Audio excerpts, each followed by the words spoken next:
இன்றைக்கி இன்னொரு குவிக் சமையல் பார்க்க போகிறோம். அது வந்து என்ன பண்ண போகிறோம்னா இஞ்சி ரசம் பரங்கிக்காய் கூட்டு. இஞ்சி ரசமும் பரங்கிக்காய் கூட்டும். இது வந்து டயட் சமையல். டயட் சமையலா? ஓ, ஏன்னா அந்த இஞ்சி வந்து இந்த இப்போ கோல்டு ஃபீவர்லாம் இருந்தது இல்லையா, அந்த மாதிரி டயத்தில் இஞ்சி ரசம் வேறு மாதிரி எடுத்து பண்ணி காமிச்சிருக்கேன். ரசம் எடுத்தோம், இப்போ வேறு மாதிரி பண்ணி காமிப்பேன். சிம்பிளாக பண்ணலாம், ரொம்ப சிம்பிளாக டக்குன்னு பண்ணால் உடம்புக்கு நல்லது. ரொம்ப ஒன்றும் எண்ணெய் இதெல்லாம் ஒன்றும் கிடையாது, தேங்காய் எல்லாம் ஒன்றும் கிடையாது. என்ன எடுத்து வச்சுருக்கேன்னா இஞ்சி ரசத்துக்கு வந்து தக்காளி 2 நறுக்கி வச்சுருக்கேன், மஞ்சப்பொடி, உப்பு போட்டிருக்கேன்.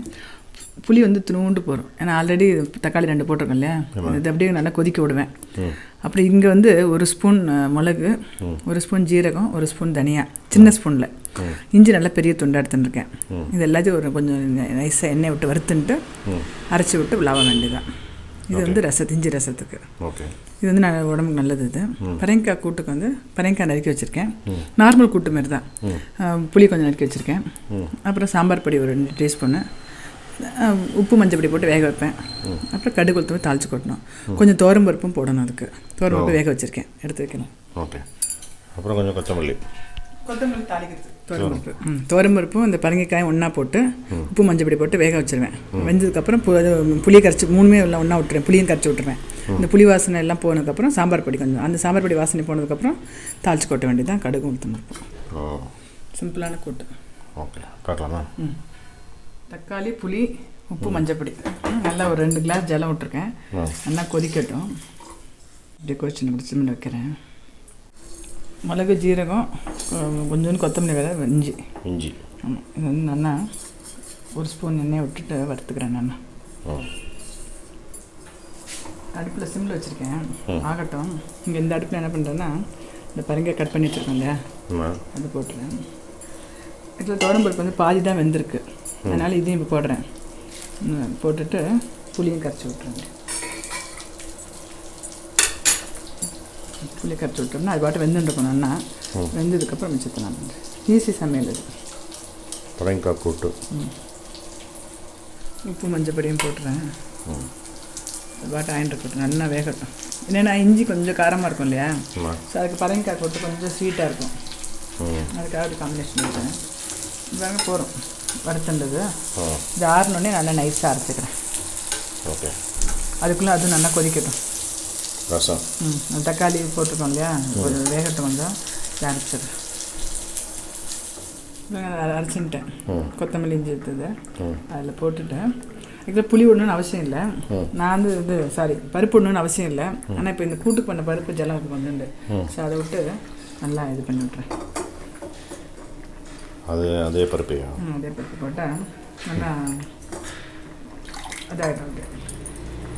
இஞ்சி ரசத்துக்கு இஞ்சி ரசம் நம்ம பின்னாடி பண்ணது வந்து அப்படி இது மாதிரி ரசப்பொடி போட்டுட்டு இஞ்சி ரசம் எடுத்து போட்டேன். இப்போ இது நம்ம வந்து இது இருக்குல்ல, இங்கே வந்து நெய் வச்சுருக்கேன், கொஞ்சம் கடுகு போட்டு தாளிக்கிறதுக்கு. என்ன சொல்லுங்கள்? நம்ம வந்து நாகர்கோவில் இஞ்சி தீயல் இருக்குல்ல, அது ஒரு தடவை போடணும். நம்ம வந்து இஞ்சியில் வந்து இது பண்ணியிருக்கோம், தொக்கு, இஞ்சியில் தொக்கு, இஞ்சியில் புளியோதரை எல்லாம் பண்ணியிருக்கோம். இஞ்சி புளி இதில் வந்து இஞ்சி குழம்பு கூட வச்சுருக்கோம். நீங்கள் சொல்ல போய் நாகர்கோவில் தீயல் பண்ணோம், நாகர்கோவில் இஞ்சி தீயல். அது நல்லாயிருக்கும். அது மாதிரி. ஆமாம், அது மெயினாக வந்து 3 வேணும். இஞ்சி சீவல் வேணும், தேங்காய் துருவல் வேணும், புளி கரைச்சல் வேணும். அவ்வளோ ரெசிபிலாம் தெரிஞ்சிருக்கு உங்களுக்கு? ரெசிபிலாம் தெரிஞ்சிருக்கு? ஆமாம், நான் பார்க்குறேன் எல்லாம். ஆக்சுவலாக இஞ்சி இந்த சீசன் தான், ஜனவரியில் தான் இஞ்சி நல்லா ஃப்ரெஷ்ஷாக நல்லாயிருக்கும். இந்த டயத்தில் இஞ்சியில் புளி காய்ச்சல், இஞ்சி ரசம், இஞ்சி குழம்பு, இஞ்சி புளி, இஞ்சி தொக்கு ரொம்ப பழசு முன்னாடி போட்டிருக்கோம், திருப்பி ரொட்டி போடலாம், ரொம்ப நல்லாயிருக்கும். அது உடம்புக்கும் நல்லது. ஆமாம், நாளைக்கு வாங்கிட்டு வரேன். நீ சொல்கிறது நாளைக்கு அந்த நாகர்கோவில் இஞ்சி தீயல் பண்ணுவோம். அது வந்து வச்சு பண்ணி வச்சுட்டு, ஆமாம், இஞ்சி புளி மாதிரி தான். அது இஞ்சி புளி மாதிரி தான் இருக்கும், கொஞ்சம் டிஃப்ரெண்ட்டாக இருக்கும். அதை பண்ணி வச்சுட்டோன்னா ஒரு வாரம் 10 நாள் கூட நம்ம வந்து நல்லாயிருக்கும், சாத்தில் கொஞ்சம் சாப்பிட்றதுக்கு நல்லாயிருக்கும். இஞ்சி தீயல் பண்ணோம். இப்போ இந்த அரைச்சி விட்டுல கொஞ்சோண்டு பருப்பு ஜலமும் விட்டுருக்கேன். அது பொங்கி வரும்போது இந்த நெய்யில் கடுகு தாளிச்சதை போட்டுருவேன். அவ்வளோதான், இஞ்சி ரசம் ரெடி. ஓகே. இதில் வந்து புளி கொஞ்சம் வாசனை போயிடுத்து, இன்னும் வெந்துட்டுருக்கட்டும். இந்த சாம்பார் பொடியும் போட்டுறேன். போட்டோன்னா அது பாட்டு 2 சேர்ந்து அந்த சாம்பார் பொடி வாசனையும் போயிடும். இது வரைக்கும் நம்ம போட்ட ரெசிபியில் ஒரு இதில் கூட கூட்டுக்கு கூட்டுப்பொடி போட்டதே கிடையாது. ஆமாம் இல்லை ஆமாம், நான் ஒரு தடவை பார்ப்பேன். சரி கூட்டுக்கு இப்போ கூட்டுப்பொடி போடுவேன்னா கூட்டுப்பொடி வந்து கூட்டுக்கு வந்து சாம்பார் பொடி போடுவேன், சாம்பாருக்கு ரசப்பொடி போடுவேன். எனக்கு நான் வந்து பார்த்துட்டு இருக்கேன்ல, இது வந்து இது பண்ணணும் அது பண்ணணும்னு. அப்போ இந்த கூட்டுக்கு சாம்பார் பொடி வரும்போது கன்ஃபியூஸ் ஆகிடுது. சரி சரி ஓகே. அது என்னென்னா சாம்பார் பொடி வந்து கூட்டுப்பொடிலாம் வந்து தேங்காய்லாம் அரைச்சி வச்சு ஏதாவது ஊருக்கு போனால் தான் டெய்லி சமைக்கிறதுனால அது யூஸ் பண்ணுறதில்ல. பண்ணுறேன்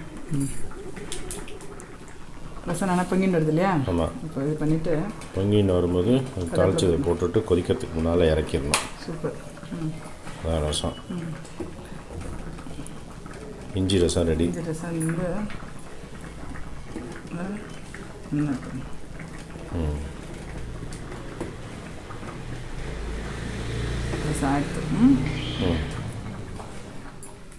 இது ஆயிடுத்து.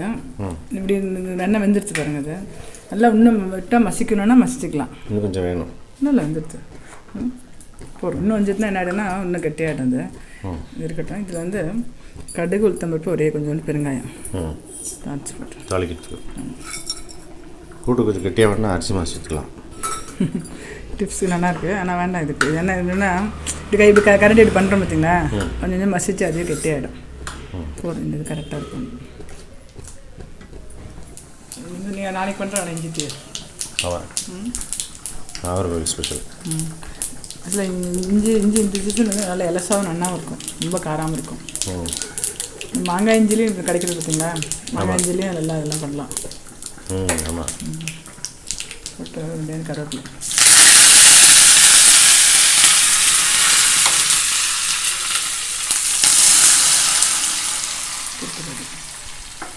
கூட்டு ரசம்